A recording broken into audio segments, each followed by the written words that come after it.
तुमच्या घरात जर लहान मुले असतील ना किंवा तुम्ही जर डाएटवर असाल आणि तुम्हाला वजन कमी करायचं असेल तर ही रेसिपी तुमच्यासाठी आहे, नक्की करून पहा। तर आज आपण इथे ह्या इझी एकदम अंडा चाट बनवणार आहोत। तर नमस्कार, पारंपरिक रेसिपीज मराठीमध्ये तुमचं स्वागत आहे।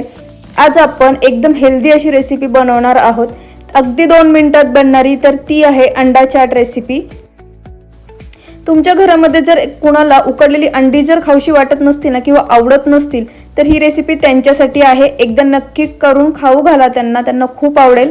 तर चला तर आता पटकन रेसिपीला सुरुवात करूयात। तर इथे आपण ही 3 अंडी घेतलेली आहेत, ती आता आपल्याला उकडून घ्यायची आहेत। तुम्ही ती कुकरलाही उकडून घेऊ शकता। तर इथे मी एक छोटी कढई घेतलेली आहे, आता यामध्ये आपण ही उकडून घेणार आहोत। तर सॉरी, याच्या आधीचा व्हिडिओ जो क्लिप होता ना तो माझ्याकडून चुकून कट झालेला आहे, म्हणजे डिलीट झालेला आहे। तर इथे आता मी तुम्हाला ही क्लिप दाखवत आहे, इथून आपण स्टार्ट करत आहोत। तर कढईमध्ये आता 3 अंडे आपण उकडून घेणार आहोत। तर यामध्ये उकडून घेतानाच आपण थोडंसं यामध्ये मीठही ॲड केलेलं आहे, म्हणजे उकडताना ती पटकन उकडली जातात आणि त्याची चवही छान लागते। तर आता इथे ही अशा प्रकारे आपण अंडी उकडून घेतलेली आहेत, त्याला अशा चिरा पडल्या की समजून जायचं अंडी छान उकडून घेतलेली आहेत। तर आता याचा साल काढून आपल्याला काय करायचं आहे, असे मधोमध त्याला काप देऊन घ्यायचं आहे, उभे काप देऊन घ्यायचे आहेत। इथे तुम्ही बघू शकता असे उभे काप देऊन घ्यायचे आहेत।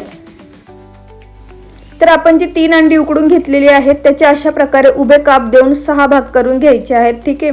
तर आता यावर आपल्याला काय करायचं आहे, एकदम बारीक कट केलेला जो कांदा आहे तो ॲड करून घ्यायचा आहे। तर लहान मुलांना तिखट जर आवडत नसेल, म्हणजे जर त्यांना कांदा आवडत नसेल तर तुम्ही कांदा हा स्किप करू शकता, त्याऐवजी तुम्ही काकडी किंवा बीटही ॲड करू शकता।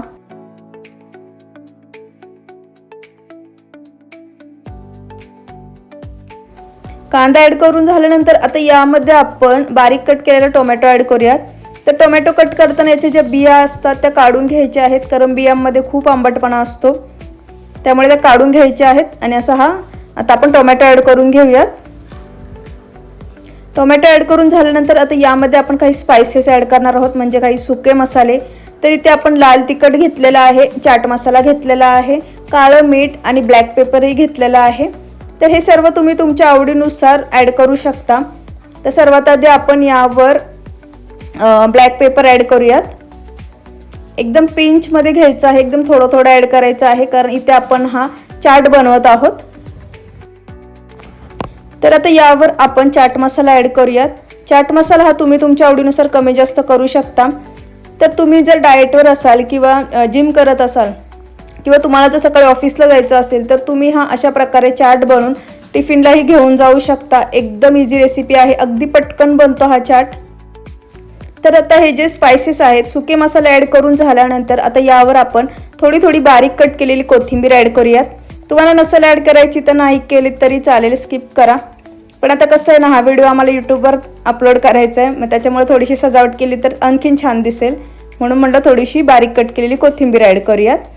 आता यावर आपण लाल तिखट ॲड करणार आहोत। तर आता अंडा चाट म्हणलं तर फक्त चाटच नाही, थोडंसं स्पायसी पण झालं पाहिजे ना, त्याच्यामुळे लाल तिखट ॲड केलेलं आहे। तर तुम्ही ते बघू शकता, वाव किती छान दिसत आहे ना, एकदम कलरफुल हा इझी अंडा चाट रेसिपी आज आपण इथे बनवलेली आहे। तर कसा वाटला तुम्हाला आजचा व्हिडिओ? आवडल्यास नक्की लाईक करा, शेअर करा आणि कमेंट करायला विसरू नका। सबस्क्राईब नक्की करा चॅनलवर जर नवीन असताल तर। माझी रेसिपी बघितल्याबद्दल धन्यवाद। अशाच नवीन नवीन रेसिपीसाठी पारंपरिक रेसिपीज मराठीला नक्की फॉलो करा, नक्की सबस्क्राईब करा। थँक्यू।